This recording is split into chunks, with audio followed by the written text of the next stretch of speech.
Hola amigos y amigas de Epicentro, nuevamente llegó la hora de leer una primera novela que es sorprendente, que se llama Sepulcros Blanqueados. El autor es Gonzalo Cano y me acompaña hoy en Hora de Leer. Hola Gonzalo. Hola, Clara Elvira, ¿cómo estás? Mucho gusto por estar aquí. Bueno, conversemos Bueno, y lo que toca. conversar de esta novela. Claramente el título alude directamente a un tema religioso porque es una cita de la Biblia esto de saber que los sepulcros llevan cosas podridas adentro, llevan cosas terribles y realmente se refiere a algo que es muy cercano al sodalicio, a lo que ocurrió con el sodalicio en el Perú. Entonces, de entrada, esta es una crónica periodística, esto es una novela, esto es ficción o no ficción. Eh, es ficción, pero tiene mucho que ver, o sea, a ver, la historia es ficcionada, eh, aunque sucede en un contexto en que la iglesia ha disuelto esta institución. Ajá, Entonces, pareciera ser sí. que la realidad y la ficción se han encontrado hoy con lo que está sucediendo en el sodalicio, pero es ficción. Lo que es realmente cierto son las emociones que están atravesando toda la novela, ¿no? La sensación de ser engañado, de escuchar sobre los abusos, los deseos de venganza, y algunos de esos personajes realmente existen o existieron, y algunas de las cosas que están presentadas en la novela son historias posibles que algunos han pensado en algún momento. Ujú. Son, Entonces, claro, son historias de horror. Tengo que decir recordar que nosotros cuando Pedro Salinas hizo su libro con Paola Ugaz, mitad monjes más mitad soldados, publicamos un reportaje en Cuarto Poder y ahí empezó todo este escándalo alrededor de algo que no conocíamos, pero lees Sepulcros Blanqueados y te das cuenta de que es algo que ocurrió mucho tiempo y que probablemente había gente que sabía lo que estaba pasando y guardaron silencio durante muchos años. Y quiero abordar por ahí, por el silencio, por qué algo tan grave, tan fuerte, pudo guardarse durante tanto tiempo, Gonzalo. yo creo que hay varias cosas pensando en el silencio. ¿Ya? Yo lo cuento desde mi propio testimonio, Ujú. porque yo fui sodalita y fui amigo de varios de los hoy acusados. Es más, de hecho ellos fueron los que me reclutaron, algunos de los últimos expulsados, que me imagino que serán los primeros de una larga lista que se viene. Eh, pero yo creo que el silencio se guarda desde las víctimas, porque el trauma de que se rompa la confianza, y esa palabra es clave, de esa manera, hace que uno lo guarde, ¿ok? Ujú. Y lo guarde porque, bueno, como cualquier trauma, no se puede procesar inmediatamente, ¿no? Uno tiene que ir, como quien dice, mentalmente, agarrando fuerzas hasta que llega un momento en que uno puede hacerlo o el trauma es tan fuerte que a uno se le presenta. Ujú. Y en estos tipos de traumas, donde hay abuso sexual, hay abuso de poder, hay abuso de autoridad fuerte, suele ser un periodo muy largo en las víctimas. Ajá. Luego hay otra segunda variable que es el entorno propio de las víctimas. Los que se enteraron tratan de protegerla. ¿De qué la tratan de proteger? De la exposición. ¿Ok? Y las familias los tratan de proteger también de la vergüenza. Porque hay otro tema importantísimo que es la vergüenza. La Sí. vergüenza no solamente de haber sido abusado, sino la grandísima vergüenza de aceptar que a uno lo han engañado, porque eso se vuelve en culpa contra uno mismo en los dos casos y en la sensación de que uno es un estúpido y nadie quiere pensar que uno es un estúpido. Por eso hoy tenemos a todos estos engañados creyendo que el sodalicium realmente es una obra de Dios. Sabemos que Dios no es sádico, no va a convocar un camino religioso en el que el costo es tanta gente y tantas cosas abusadas y violentadas, pero es mejor ser un estúpido de esa forma que ser un estúpido de la otra, ¿no? Sabiendo que a uno lo han engañado. Entonces tenemos la estupidez de estas personas que van a ser excomulgadas, por ejemplo, que ni siquiera son miembros de cámara, digamos, internos del sodalicio, están siendo manipulados, pero están con todo, ¿no? Y hay una tercera cosa en cuanto al silencio, que es la cultura, la sociedad, el Ajá. contexto, ¿no? Hay un término psicoanalítico, bueno, soy psicoanalista también, Sí. entonces parte del asunto pasa por ahí. Ajá. Hay un término psicoanalítico de un psicoanalista americano que se llama Leo Rangel, que se llama The Compromise of Integrity, la integridad comprometida, que consiste en, a grandes rasgos, porque es un poquito más complejo, en que existe un contexto en que todas estas cosas curiosas, raras, que rayan con la ley, que se esconden o que funcionan por lo bajo, son permitidas, autorizadas o en realidad son la forma en que funcionan. Él lo escribió para explicar la corrupción en Nixon, pero nosotros lo podemos traer aquí, ¿no? Hay un Ajá. contexto en que la iglesia tiene pues unas ciertas ventajas y en el entorno sodalite pues será muy difícil hablar contra ellos, ¿no? Y la trampita y la amenaza y todas estas cosas que han estado funcionando ayuda a que este silencio se mantenga. Hubo Sí. un control de datos, de hecho a mí me buscaron un montón de veces para ver qué sabía yo. De hecho, Germán Doig mismo a mí me mintió diciéndome que era un caso aislado y es imposible no creerle. Este, pero bueno, ahí estamos. Sí. Estamos en esa... Curiosamente en Perú que pasan estas cosas raras, como tantos presidentes en un tiempo, también pasa que los presidentes terminan en la cárcel y también pasa aparentemente que una orden tan poderosa va a caer, ¿no? Va a Es caer. decir, Bueno, pero volvamos a la novela para volver a la realidad. Vamos a la ficción para explicar la realidad. Entonces, en la ficción que hay por un lado un chico que viene a Perú a buscar a su padre, digamos, a buscar qué fue lo que pasó con su padre, que claramente tiene un secreto. El secreto es que hacía parte del sodalicio y que era uno de estos violadores en serie, pederastas, feroces, una bestia, ¿no? Un bárbaro. Y este chico, a partir de la historia de él, se enlaza todos los relatos, varios de los relatos.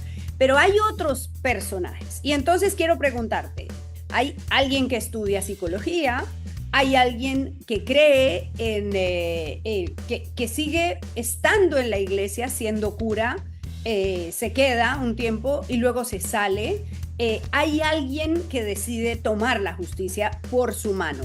¿Cuánto de Gonzalo hay en esos personajes? ¿O es particularmente alguno de esos, Gonzalo? mira, es muy curioso, ¿ya? Porque si bien cada uno de estos personajes son inspirados en personas que conozco, el hijo es inspirado en, a ver, Jeffrey Daniels, el gran abusador del sodalicio, me hizo una invitación en Facebook y yo me metí a su Facebook, no acepté la invitación y descubrí que estaba casado y con hijos. Estoy hablando del año 2001, 2002, no me acuerdo. Entonces, obviamente mi historia está inspirada en que este hijo se da cuenta quién es su padre, Ajá. ¿no? Pero eh, indudablemente pues hay mucha de la propia historia que todos tenemos de descubrir que nuestros padres no son héroes metidos ahí, ¿no? Que Uh-huh. nuestros padres no sean héroes no quiere decir que sean unos perversos malévolos, pero hay una parte de la novela que es sobre la decepción, que tiene que Sí. ver con lo que en psicoanálisis se conoce como matar al padre. Hay un momento que te das cuenta que tu papá no es quien se imagina, que te imaginas naturalmente que es, sino que es un ser humano como tú, en casos normales. Aquí no, ¿no? Otro personaje, el sacerdote, que, digamos, perteneció a la institución, que es el segundo personaje, y que deslinda cuando la disuelven, pero quiere tratar de conservar la fe, está inspirado en varios amigos míos que me contaron lo difícil que fue salirse del sodalicio, Uh-huh. tratando de ser curas, algunos incluso que no lo lograron, porque el sodalicio mismo logró bloquearles los caminos para ser cura. Algunos lo lograron, pero digamos, usaban sus influencias adentro de la iglesia para bloquearlos. Y también está inspirada, hay muchas cosas de mí, pues en las que yo también quería ser religioso, pero la posibilidad de enamorarme o de tener una pareja o de tener una familia, nunca me abandonaron. Entonces finalmente hay mucho de eso ahí. Este Uh-huh. sacerdote pues se enamora y lo que fuera. Y el tercer personaje que está narrado en primera persona, que es alguien que cuenta cómo lo recluta, ese es el más inspirado en mí. A veces casi soy yo hablando. De hecho, mis amigos del colegio me dicen que es casi como escucharme en clase burlándome de los profesores, que es un Ajá. poco cómo soy yo. Ese sí, te podría decir, si bien los hechos que suceden con esta persona no son míos, aunque Ujú, un par de eventos adentro de lo que sería el equivalente a San Bartolo, en esta institución que no es el sodalicio, claramente pasaron. ujú. Este, entonces, Claro, las tres voces son mías. O sea, sí, de hecho, mis amigos más cercanos me dicen, me cuesta trabajo saber cuándo no estás tú. Pero claro. bueno, creo que la literatura es un poco eso también, ¿no? Podemos pensarla como testimonio, como terapia o análisis desde un Ujú. montón de puntos de vista. Ahora, cada capítulo empieza con una selección, con una cita bíblica, ¿no? Aquí estoy viendo de Mateo, eh, del Apocalipsis hay, de Mateo, de Marcos y del Apocalipsis viene alguna, ¿no? Y Sí, entonces Romanos, y entonces me asaltaba la duda de la fe, de si después de haber vivido una experiencia traumática, en un momento tan importante de la vida como es el inicio de la vida adulta, vivir eso relacionado con la palabra de Dios, con la fe, con la entrega al Señor, termina generando un rechazo a la fe, se vuelve uno ateo después de esto, o entiende que son cosas distintas. Dios, la idea de Dios, la fe y lo que hacen los representantes de Dios en la tierra. bueno, depende de la víctima, ¿no? Depende de la personalidad de la víctima, de cómo la hayan dejado, de cuánto maltrato haya sufrido, qué ayuda haya recibido, si la recibió o si pudo tenerla. Pero digamos, en mi caso en particular, te puedo hablar de una historia que además viene sucediendo. Originalmente, pues para mí, yo bueno, vengo de una formación católica, de un colegio católico tradicional, de hecho el colegio fetiche del Sodalicium, que es donde expulsaron a Figari, donde todo comenzó, del Santa María. De hecho, yo era como el primer pata del Santa María después de Daniels, que entraba al Sodalicium, entonces era como una especie de victoria pírrica, Ujú. pero la fe que yo tenía de chico, la que yo consideraba bonita, natural, linda, espontánea, murió. Esa no existe más. Hoy, pero yo no puedo decir que soy ateo. No, Ajá. no, no, no, no, no, porque sí, digamos, como lo he visto en el largo tiempo que he tenido de psicoanálisis, yo quiero creer que me voy a encontrar con toda la gente buena que quiero mucho y que extraño y que ha fallecido en algún lugar. Entonces yo he decidido que existe la vida después de la muerte, pero porque me da la gana. ¿Ok? Claro. Ahora, de un tiempo a esta parte, mi hijo entró al mismo colegio que yo y ha estado preparándose para la primera comunión y volver a esa capillita donde yo descubrí cosas. Indudablemente me ha reconectado con la fe, digamos, católica, pero ya me cuesta muchísimo trabajo pues, creer que la Virgen se fue al cielo y que Adán y Eva. Pero Ujú. indudablemente, si yo quisiera practicar una religión, no voy a aprender otra. Y yo creo Claro. hoy por hoy que todos los caminos religiosos, en términos de que las religiones buscan el amor y la concordia y que los seres humanos no nos matemos y no nos robemos las cosas, creo que todos son válidos. Sí, Ujú. me considero de inspiración cristiana, católica, de todas maneras, porque además lo que pasa con el sodalicio, si hay algo menos católico que el sodalicio, no sé hoy si lo exista, ¿no? Sí, O que no lo son. El problema es que al haber hecho todo esto, pues entre que me han engañado, me han estafado, y claro. han abusado de mis amigos, es complejo. Pero yo, por lo menos, que puedo dar testimonio de mí, yo sí considero que tengo una vena espiritual y una vena católica hoy por hoy viva de nuevo.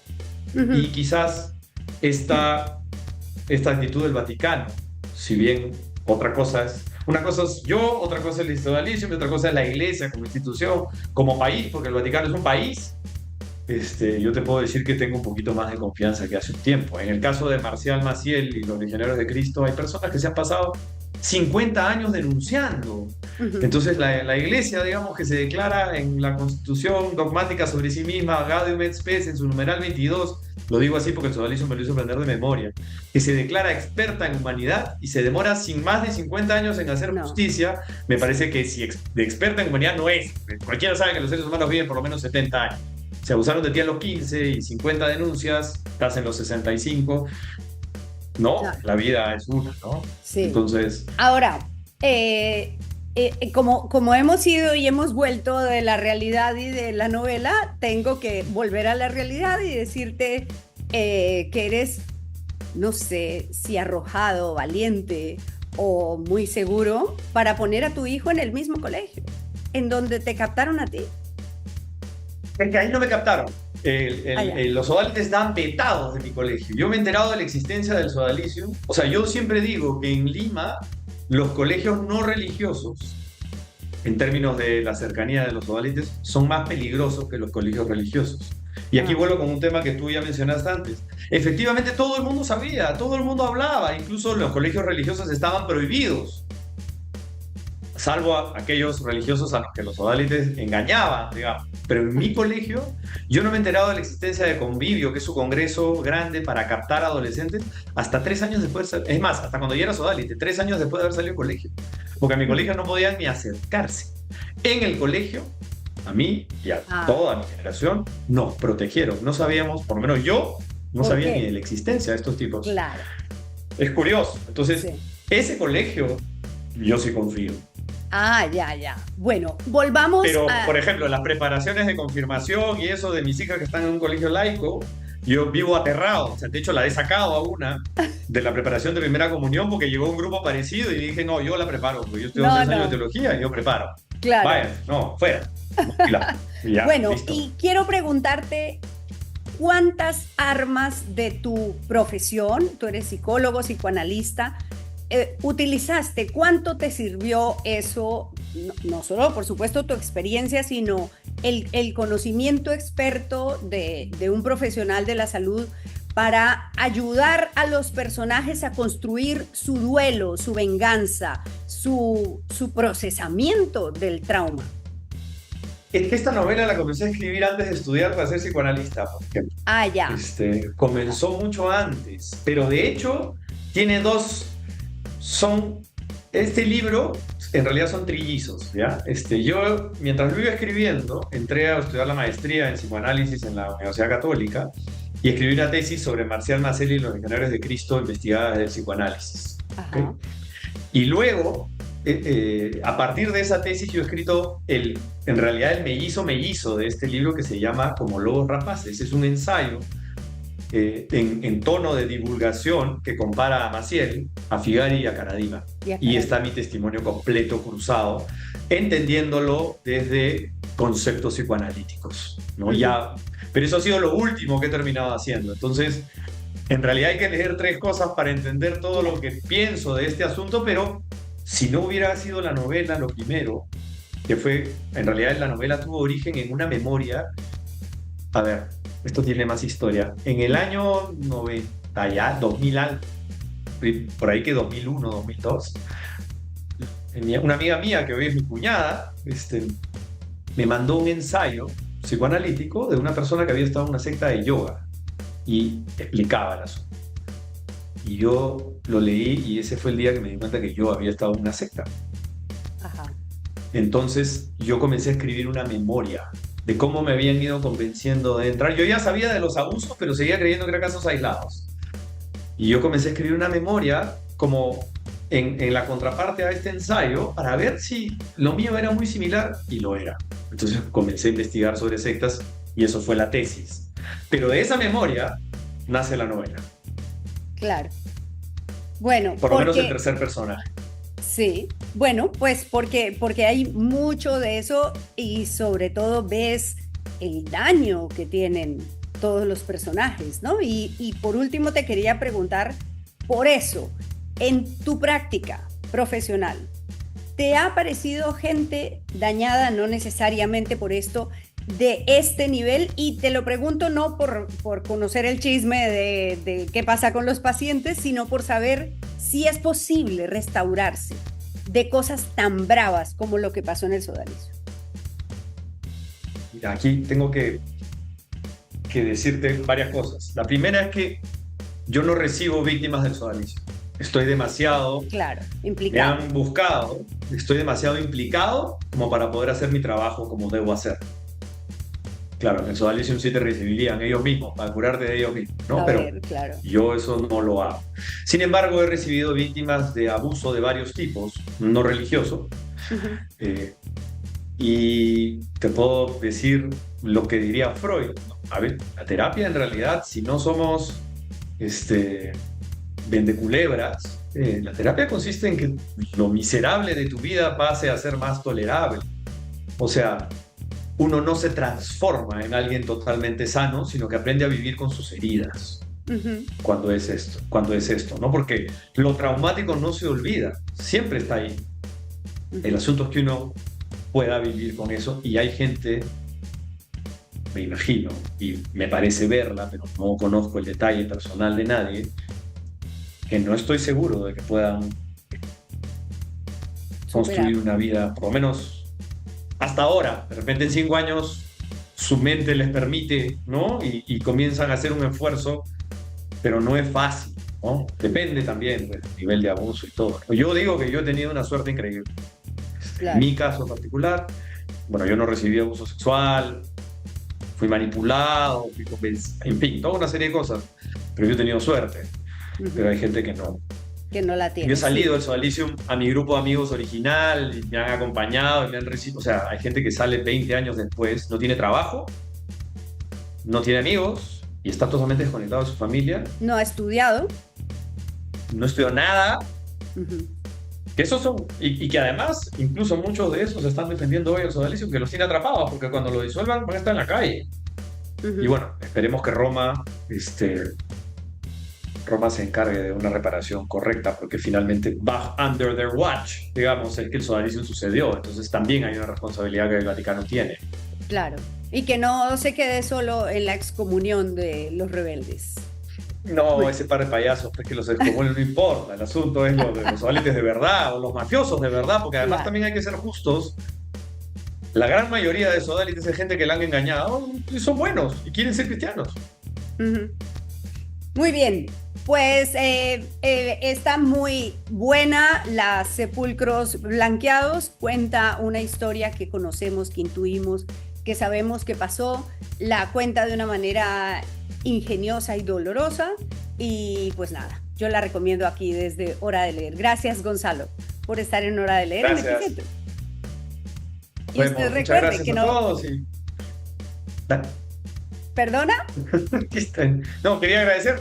Bacán. Listo. Gracias. muy bien, y usted recuerde que no lo encuentre el diluvio sin un libro debajo del brazo. Hasta pronto.